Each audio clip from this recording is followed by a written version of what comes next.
What's going on, everyone? This is Austin Doctor.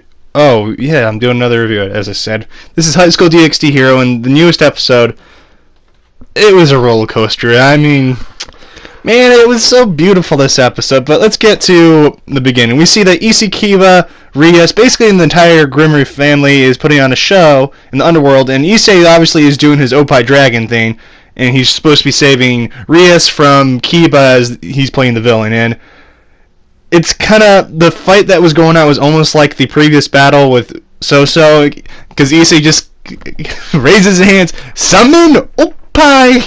Oh, I couldn't stop laughing this entire episode, but we see the kids start to pretend to poke Opie, and it's hilarious to see that the kids love Issei, and we see towards the end of the show that Kaneko shows up as the little Hellcat for her, and sadly the original narrator, twisted her ankle, so Internet has to take her place, and we see that Internet actually really got into the show just like the kids, and it's hilarious. Then Internet basically was asking Issei to kind of help her put her outfit on, even though it wouldn't fit around her chest, and basically she falls back and she starts to think it's God's will for her to get with Issei in that way, and everyone interrupts Internet with Issei besides Rias, and the girls all basically share themselves with Issei, and the fan service was just, it's a spicy goodness, yeah.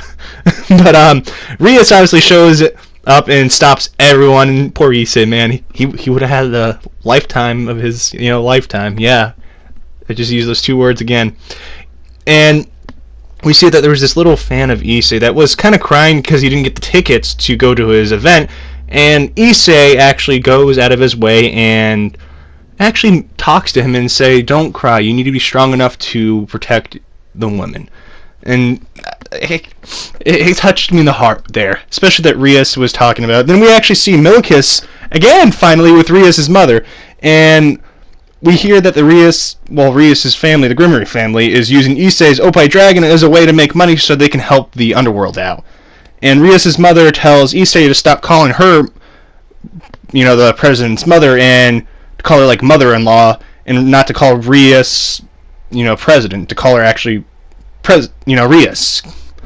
And that, if you don't get why that's so important, in the Japanese culture they have certain ways of talking to people. I know in the US we just say our names as it is. Unless it's in school, you call your teacher Mr. So-and-so, and that's where people are going to probably get lost with it. But if you do know your Japanese culture and how they have their language, you would understand that it's actually calling someone by their first name is a very big step. That means you're closer to them.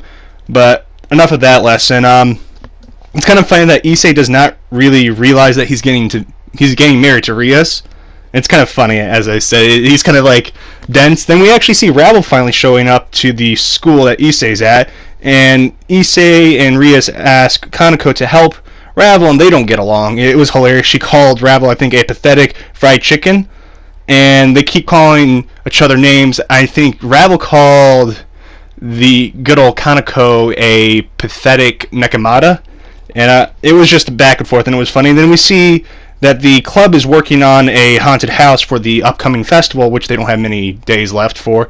And Issei and Kiba were talking about the upcoming raiding game against Sairorg.